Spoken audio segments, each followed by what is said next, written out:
Hey mes Phoenixous, ici le Phoenix, hein, chien plume. Aujourd'hui, nouveauté avec le tome 1 de Doomsday War.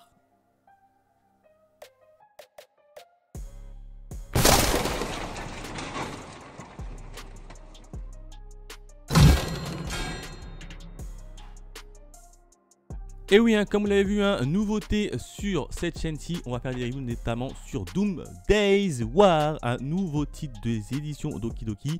Je me suis dit ça va être une espèce de tournoi avec des combats, donc pourquoi pas en faire un review. Et on commence directement avec le tome 1 où on a une super quand même petite jaquette. Hein. On a tout simplement deux combattants, hein, le combattant du Japon et le combattant de du Royaume-Uni, tout simplement. Ils vont déjà se faire face dès ce premier tome. Ah, ça va aller très vite, ça va aller très vite. Hein. Quatrième de couverture, il y a juste le petit résumé de ce qui va se passer dans ce tome-ci. Et pour le premier tome, franchement, alors c'était en édition limitée et moi j'ai réussi quand même à le choper à la Japan Expo. On a tout simplement une jaquette réversible. Je vous montre quand même la deuxième face de la jaquette. Et ça franchement c'est plutôt sympa, hein. Jaquette réversible, assez cool, assez sympa. Hop, j'espère qu'on voit plutôt bien dès le premier tome, et ça quand même ça fait plaisir. En termes de bonus, eh ben il n'y a que ça. Bon après c'est le premier tome, donc je pense que si bonus il y a, j'espère quand même qu'il y aura quand même une présentation des différents personnages, hein, puisqu'il y a quand même 16 nations, donc à mon avis il va y avoir pas mal de combats, hein. Donc ça va être assez intéressant de suivre. Mais en tout cas au niveau de la jaquette, et on a le droit à une petite jaquette réversible dès le premier tome. Le tout pour le même prix, hein. Ça va aller exactement le même prix que le tome normal. Donc assez content, assez satisfait au niveau de la jaquette, hein. J'en attends évidemment plus sur les tomes précédents pour les bonus. Maintenant on s'attaque à la première review du tome 1 de Doomsday War Rikyo Sensen. Voilà le titre en entier. Qu'est-ce qui s'est passé au tome 1 de ce fameux Doomsday War? Eh bien, 3 événements. Et le premier événement, j'ai envie de l'intituler comme étant le commencement. On va commencer de manière très doucement et on va un peu poser les bases. Et c'est ça qui a été notamment ce qui s'est passé dans le tome 0. D'ailleurs, ils l'ont appelé le tome 0.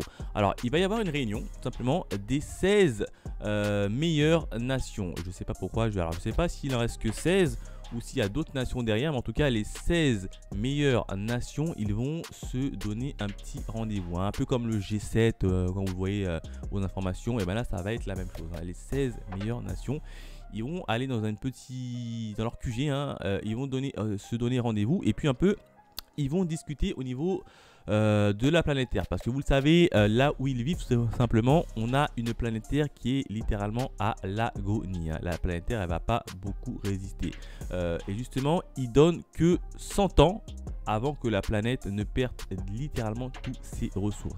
Plus d'eau, plus de nourriture, ils ont déjà du mal au niveau de l'oxygène, et ils sont obligés de tous s'équiper, hein. Tous les habitants sont obligés de s'équiper de manière permanente d'un max à oxygène. Donc pour vous dire que la planète Terre va très mal. Et là on nous explique qu'ils vont organiser, notamment par l'intermédiaire du premier ministre japonais, il va dire vu que la Terre elle va pas durer pas plus de 100 ans, autant qu'on se débarrasse d'une nation pour pouvoir tout simplement survivre beaucoup plus longtemps. Ah oui, hein, les gars, ils décident d'organiser littéralement un génocide pour leur permettre aux autres de survivre. Et là, ils vont dire comment est-ce qu'on va organiser tout ça? Et ben, ils vont l'organiser autour d'un tournoi. En gros, ils vont se battre dans un tournoi. Les 16 nations vont demander à leurs héros de venir à un combat. Ils vont se battre. Évidemment, la nation qui aura perdu va voir littéralement son pays se faire exploser, supprimer de la carte, ne plus exister. Ça va être un génocide. Donc il valide le fait d'organiser un génocide en pleine connaissance. C'est une dinguerie. C'est une dinguerie. Donc voilà à peu près les bases du début du manga. On est dans un monde un peu quasiment proche de l'apocalyptique, il n'y a plus beaucoup de vivres et d'oxygène, donc on va organiser un tournoi pour savoir quel pays va être rayé de la carte. C'est une dinguerie monumentale. Alors je vous afficherai évidemment les 16 nations en question. Alors pour la faire courte, au niveau des 16 nations, les 16 nations vont être un peu représentées, il y aura tous les continents qui seront représentés, donc ça c'est plutôt pas mal, hein. déjà, il y a les 5 continents qui vont être représentés et ça franchement c'est plutôt pas mal. Alors du côté de l'Asie évidemment c'est là qu'il y aura plus de nations, j'en ai compté 5 hein. Alors au niveau des pays, eh ben, les 5 continents seront représentés et ça franchement ça fait plaisir. Bon, ils ne seront pas tous à égalité en termes de pays, mais les 5 continents seront représentés. Alors en termes de pays, hein, en termes des 16 meilleures nations, on va commencer par notamment le continent Asie. C'est là où d'ailleurs il y a le plus, hein, il y a 5 pays. Il va y avoir évidemment la Chine, il va y avoir le Japon, il va y avoir le Vietnam, il va y avoir la Russie et il va y avoir la Mongolie. 5 nations pour le continent Asie. Pour le continent Amérique, il va y avoir 3 nations. Il va y avoir les États-Unis, il va y avoir le Brésil et il va y avoir le Canada. Oui, j'englobe également toute la partie Amérique du Nord, Amérique centrale et Amérique du Sud. Donc 3 nations pour le continent Amérique. Il va également y avoir 3 nations pour le continent Europe, hein, puisqu'il y aura la France, il y aura l'Italie et il y aura la Norvège. Donc eux, ils ont droit également à 3 nations. Le continent Afrique, je pensais qu'ils allaient oublier le continent Afrique, mais pas du tout. Ils ont que 2 nations. Il va y avoir l'Égypte et il va y avoir le Nigeria. Alors je compte l'Égypte dans la partie continent Afrique, hein. Donc il va y avoir quand même que 2 pays pour le continent Afrique. Bon, c'est toujours mieux que rien. Et le dernier continent, ça va être le continent océanique et il y aura uniquement un seul petit pays et il y aura uniquement notamment représenté par l'Australie. Donc tous les continents sont représentés avec plus ou moins quelques pays, et notamment le plus évidemment pour l'Asie. Mais franchement, c'est assez sympa qu'ils prennent comme ça en compte tous les continents et même des petits pays auxquels on n'aurait même pas cru qu'ils seront dans ce combat. Notamment par exemple pour la Norvège. Qui aurait cru que la Norvège aurait eu le droit d'avoir son petit moment de gloire, ou même le Nigeria ou le Vietnam. Ça a l'air intéressant. En tout cas, les nations proposées ont l'air totalement intéressant et hâte de voir comment tout ça va se passer. Le deuxième événement, j'ai envie de l'intituler comme étant règle du jeu. Et oui, hein, il va évidemment y avoir une petite règle du jeu vu qu'on est en face quand même d'un tournoi. Alors déjà, qui va officier en termes d'arbitre, hein? Alors ça va pas être une nation parce que sinon il y aura beaucoup trop de tricherie et de favoritisme. Ça va tout simplement être une intelligence artificielle du nom de Gaïa. Gaïa, c'est elle qui va organiser évidemment le tournoi, qui va se poser en termes d'arbitre et elle sera également suppliée par une autre intelligence artificielle hein, qui s'appelle Olivia, qui elle sera un peu la présentatrice. Donc ça tu vois, ils ont mis en place Gaïa qui est une IA qui a l'habitude qui a pris littéralement un peu le pouvoir littéralement de la planète Terre, parce qu'en fait tout ce qu'elle dit, tous les calculs qu'elle fait, et bien à chaque fois ça se réalise. Donc tout le monde est plutôt content que c'est une intelligence artificielle qui a pris un peu le rôle d'arbitre. Et là, elle va nous énoncer les fameuses règles. Alors déjà, on nous énonce que comme quoi chaque nation aura le droit d'avoir un combattant, un héros qui devra combattre. Et bien ces combattants-là, ils vont combattre dans l'arène. Évidemment, le premier qui meurt ou bien le premier qui abandonne fera perdre sa nation entière. Et là, elle va rajouter également deux petites règles supplémentaires. Une petite règle, c'est qu'il est stipulement interdit pour les combattants d'attaquer une autre personne autre que leur adversaire, hein. Ça veut dire que si jamais un combattant s'attaque à un civil ou à quelqu'un d'autre, il sera sévèrement puni. En tout cas, il y aura une pénalité pour sa nation. Et l'autre règle spéciale, c'est tout simplement que à l'issue du combat, si vous préférez, la nation qui a perdu pourra récupérer ce qu'elle veut de la nation auquel qu'elle a vaincu. En gros, s'il y a la France et je sais pas moi, le Brésil qui combattent, si la France gagne, la France pourra demander ce qu'elle veut au Brésil qui sera obligé de lui donner. Admettons que la France veut le cacao du Brésil. Je ne sais même pas d'ailleurs s'il y a du cacao au Brésil. En tout cas, disons qu'il y a du cacao au Brésil. Si la France veut qu'il y ait du cacao, il peut récupérer le cacao du Brésil parce qu'elle a gagné, le Brésil devra obligatoirement lui céder. C'est une dinguerie. Donc là, c'est une règle un peu plus vicieuse. Et là, à l'énoncé de la petite règle, t'as le public qui commence à paniser parce qu'il se dit si jamais notre héros y perd, non seulement on a des chances de se voir rayer de la carte, mais en plus de ça, on est capable de perdre notre plus grand principal atout. Donc assez technique et assez quand même vicieux en termes de règles. Donc voilà en termes de règles du jeu, c'est des règles assez simples. Maintenant, place au combat. Enfin, qu'est-ce qui s'est passé dans le troisième événement? Eh ben, j'ai envie de l'intituler comme étant c'est l'heure du duel. J'espère que vous avez la référence, hein. J'espère de tout cœur que vous avez la référence. Mettez-moi le nom du manga en question si vous avez la référence. Sinon, si vous ne l'avez pas, franchement, je suis grandement déçu. Allez, au niveau du troisième événement, qu'est-ce qui s'est passé? Eh ben, ça y est, c'est officiel. Le duel va commencer. Alors déjà, on va présenter évidemment les deux premiers combattants. Évidemment, ça va être déjà deux pays. On va commencer par les pays. L'Angleterre, enfin le Royaume-Uni contre évidemment le Japon. C'est eux qui vont ouvrir le bal. Et pour le Royaume-Uni, on va avoir un héros du nom de Albi Idelson contre celui du héros japonais qui s'intitule Asuchi Nishizomo. Voilà de quoi est fait leur nom. Alors, l'un utilise une technique spéciale, c'est la technique de la brume. Ça, c'est évidemment le héros anglais. Et le héros japonais utilise la technique des végétaux. Et oui, parce que je ne vous ai pas dit, c'est que tout simplement, les héros disposent d'une capacité supérieure à celle des humains classiques en fait. Grâce tout simplement au polyphémisme, voilà, c'est comme ça que ça s'intitule, hein, polyphémisme, c'est l'équivalent d'une mutation en fait.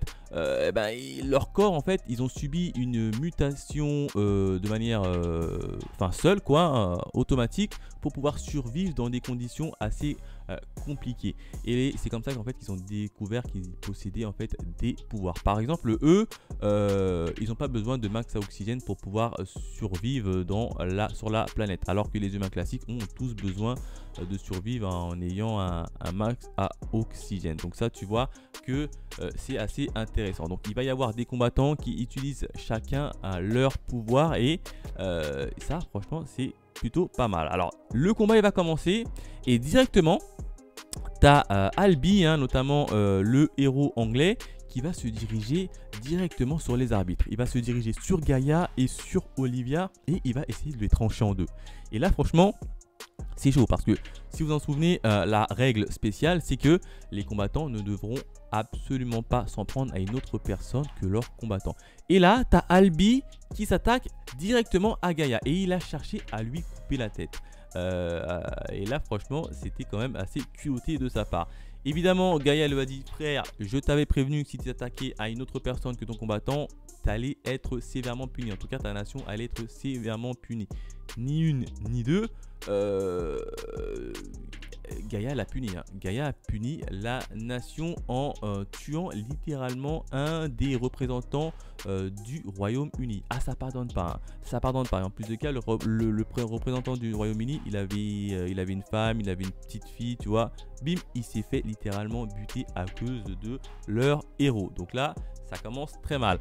En plus de ça, on apprend que comme quoi Gaïa et Olivia, ce sont des intelligences artificielles, donc évidemment c'était juste un hologramme. Et Albi, il n'a pas réfléchi, hein.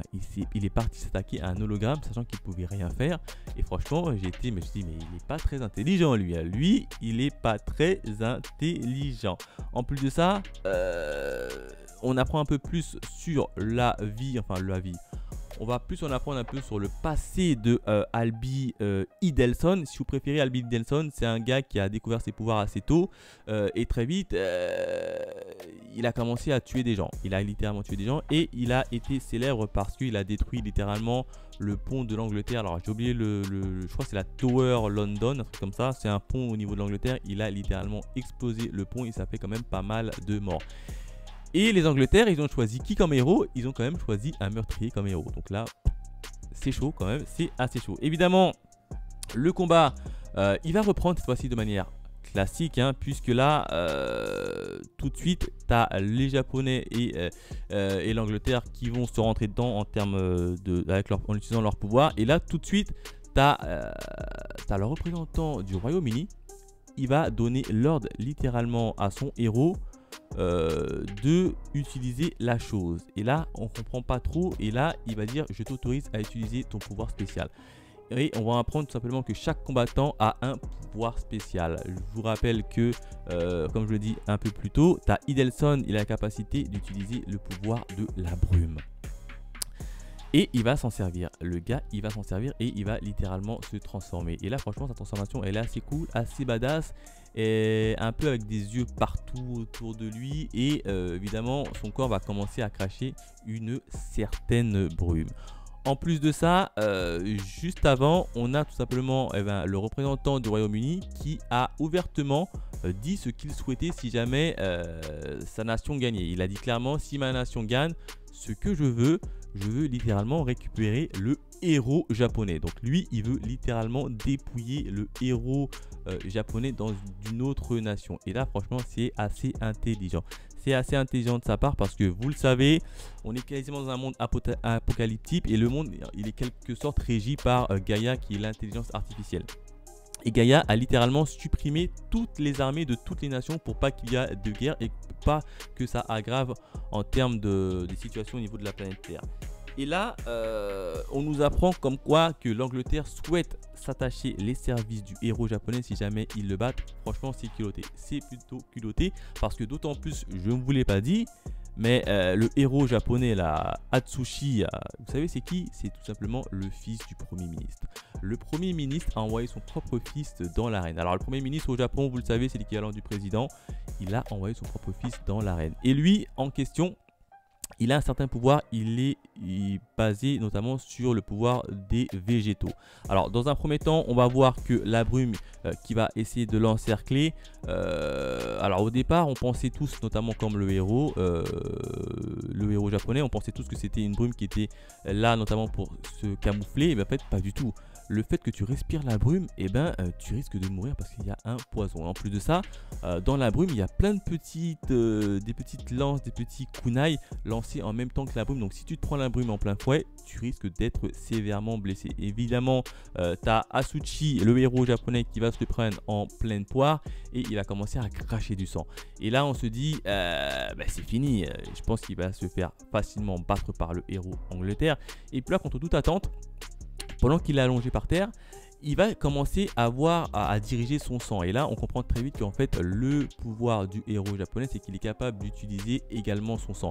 Il va utiliser son sang, il va également sortir son sabre qui est assez long d'ailleurs, et il va blesser violemment le héros du Royaume-Uni. Et là, on se dit, aïe, le combat, il va vraiment être lancé parce qu'on pensait que ça allait passer que dans un seul sens, mais pas du tout. Le héros japonais, il ressort et il blesse également celui de l'Angleterre. Donc voilà comment se termine le fameux combat. Pour l'instant, c'est un petit combat. On sait que chaque combattant a des pouvoirs, chaque combattant a des spécificités propres. Hein. L'un, par exemple, utilise la brume ici et l'autre utilise la partie un peu végétaux, mais pour l'instant, il a que matérialisé et contrôlé son sang. Donc, je vois pas à peu près le rapport avec le sang et le végétaux, mais peut-être que ça ne sera raconté de manière beaucoup plus tard. Voilà ce que je pouvais dire sur le fameux tome 1 de Doomsday War. Pour un premier tome, franchement, c'est assez cool, mais il y a quand même beaucoup d'explications qui laissent en suspens, notamment pour notre héros japonais. Hein. Pourquoi est-ce qu'il arrive à contrôler le sang si son pouvoir il est basé sur les végétaux? Là, j'arrive pas à faire le rapprochement entre les deux éléments, mais bon, peut-être que ça nous sera expliqué plus tard. Et en plus de ça, tu as quand même le Premier ministre qui envoie son propre fils littéralement à l'abattoir. Donc quand même, assez intriguant, il y a pas mal de questions. Évidemment, j'espère en apprendre un peu plus quand même sur les héros à chaque combat, parce que pour l'instant, on a vu rapidement une bride d'histoire. On sait que le héros japonais, par exemple, il a perdu sa mère à cause d'une maladie, et on connaît rapidement que le héros du Royaume-Uni, lui, il est littéralement un meurtrier en puissance. Donc à voir comment tout ça va se dérouler. Est-ce qu'il n'y aura pas des complots entre eux ou même des alliances entre les divers états, etc. Donc pour le moment, ça a l'air plutôt pas mal. J'en attends plus, évidemment. J'en attends plus, notamment en termes de bonus. Hein. J'espère quand même avoir des petits pages couleurs, des petits bonus en plus dans le tome 2. Mais pour le moment, c'est plutôt pas mal et pas mauvais. En termes d'étoiles, si je devais mettre une petite étoile, j'aurais mis quand même la note de 4 sur 5 en termes d'étoiles pour ce premier tome. Voilà ce que je pouvais dire sur Doomsday Wareki Seinen, hein, de son nom complet. Hein. N'hésitez pas à me laisser dans les commentaires votre avis, hein, si vous avez lu ce premier tome et qu'est-ce que vous en pensez. Le petit like pour aider au référencement parce que ça fera évidemment très plaisir. Et nous on se dit à la prochaine. Allez, bye mes Phoenix.